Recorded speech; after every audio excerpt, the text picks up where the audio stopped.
I never really set out to work in cancer, but having studied physics at university, I was very keen to apply my education to a real-world problem. One thing led to another, and I found myself studying for a PhD at Cardiff University, funded by Cancer Research Wales, where my research work was concentrated on relating patient and treatment characteristics in the treatment of esophageal cancer. Having completed my PhD, I've now transitioned to a role as a clinical scientist for the NHS, where I find there are three main roles to the job.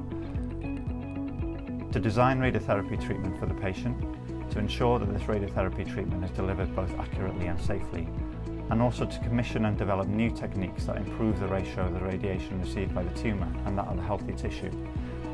Now, what's been really exciting for me is seeing work that I've been involved in with my research work during my PhD being used in a clinical setting and having an impact, especially within a clinical trial setting.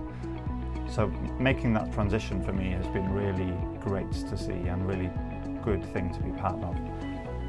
And it's really exciting to be working as part of a team where we all work collectively together to ensure that the patients receiving treatment at the Vale of Rhys Cancer Centre receive the highest quality of treatment that's available.